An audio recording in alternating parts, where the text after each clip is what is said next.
সুপ্রিয় দর্শক, আমি আপনাদের সামনে একটু লাইভে আসলাম। আমার এই আসাটাও কতখানি উচিত হইলো তা আমি সঠিকভাবে বুঝতে পারছি না। তবে যদি আমার লাইভে আসাটা বর্তমান পরিস্থিতি নিয়ে লাইভে যে আসলাম, সেই আশাটা যদি ভালো লাগে তাহলে আমার লাইভে আসাটা আমি সার্থক মনে করব। যদি দেশ ও জাতির আমার এই কথাগুলো কোনো উপকারে আসে তাহলে আমি একটু ভালো মনে করবো আরকি। জানি না বর্তমান পরিস্থিতি, রাষ্ট্র এবং ঢাকার পরিস্থিতিগুলো সাধারণত আমার মাথায় ধরে না আরকি। যে মানুষ কিছু ভুলের কারণে যে আজকে আমাদের রাষ্ট্রে যে সমস্যাগুলো সৃষ্টি হয়েছে, সেগুলি নিয়ে আলোকে আমি কিছু কথা বলব। জানি না রাষ্ট্র এবং দেশের সমাজবিজ্ঞানী এবং সাংবাদিক ভাইরা এবং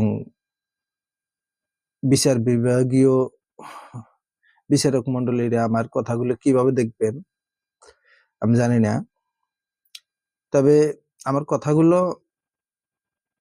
দেশের, যেহেতু আমি বাংলাদেশের একটি নাগরিক, আমার মাথাটা যদি একটু ছোট হয়, নিম্ন হুম ক্ষুদ্রতম একটি মাথা নিয়ে আপনাদের সঙ্গে আমি হাজির হলাম। বিষয়টি হচ্ছে ঢাকাতে যে বৈষম্য বিরোধী ছাত্র আন্দোলন, এটা ক্ষুদ্র একটি বিষয় নিয়ে কিন্তু আমাদের রাষ্ট্রে এই সমস্যাগুলো সৃষ্টি হয়েছে। সামান্য একটি বিষয় নিয়ে মানুষ কথাই বলে না যে ভালো শরীর যদি চুলকে কেউ ঘাও বানায় তাহলে কিন্তু তখন ডাক্তারের কাছে দৌড় পেতে হবে। তো আমার বিষয়টি এরকম মনে হচ্ছে আর কি। এই যে বৈষম্য বিরোধী ছাত্র আন্দোলন, এদের মূল কথাটা ছিল হলো বাবা মা এত কষ্ট করে লেখাপড়া করায়, অনেক টাকা পয়সা খরচ করে ওনারা বিসিএস নেয়। বিসিএস নিয়ে যদি তারা ভালো একটি জায়গায় চাকরি না পায়, সেই জায়গা থেকে ওনারা দুঃখ প্রকাশ করেছেন যে আমরা এত টাকা পয়সা খরচ করে কারো বাবা মা কামলা দেয়, কারো মানে এই কৃষি কাজ করে, আবার অনেকে ভ্যান অটো রিক্সা চালায়, আবার অনেকেই বিভিন্ন পেশার সঙ্গে জড়িত। তো একজন বাবা যখন একটা ছেলে সন্তান তার ঘরে জন্ম নেয় কিংবা অথবা মেয়ে সন্তান জন্ম নেয়, তখন একটি বাবা কতখানি যে চিন্তার মধ্যে পড়ে যায় যে আমার এই সন্তানটাকে সঠিকভাবে মানুষ করতে পারবো কি না। আর এই জন্যে বাবা মা খুব চিন্তিত হয়ে পড়ে। তার জন্য কি দরকার? ভালো একটি শিক্ষা প্রতিষ্ঠানে সেই ছেলে মেয়ে ভর্তি করে দেয়। তাদের অনেক কষ্টের টাকা পয়সা দিয়ে তাদের লেখাপড়া করে স্কুল, কলেজ, ভার্সিটিতে লেখাপড়া শেষ করে আসে বিভিন্ন ধরনের চাকরির আশা করেন আরকি। আমি দেখেছি, অনেক গ্রামে দেখেছি, অনেক লেখাপড়া শেষ করে এসে ভালো একটা চাকরি পায় না, বেকার বসে থাকে।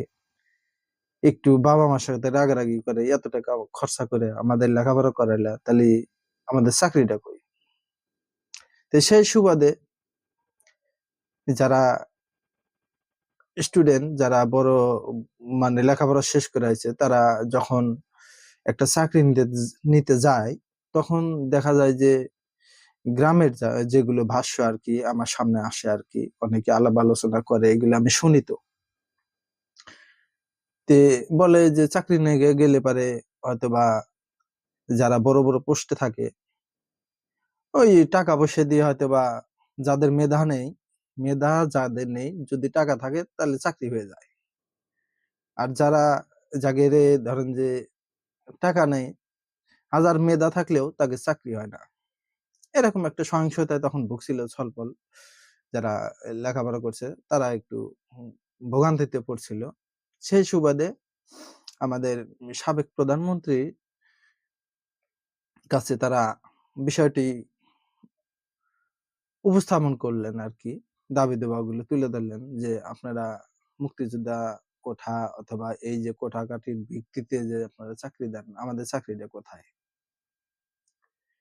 দেন বিষয়টা যদি মা সাবেক প্রধানমন্ত্রী উনি যদি ইচ্ছা করতেন যে এই যে সব প্রজন্ম যারা লেখাপড়া করেছে, তাদের দাবি-দাওয়াগুলো যদি বিশেষ চিন্তাধারাগুলো যদি মাথায় নিত বিশেষভাবে বা সঠিকভাবে যদি একটি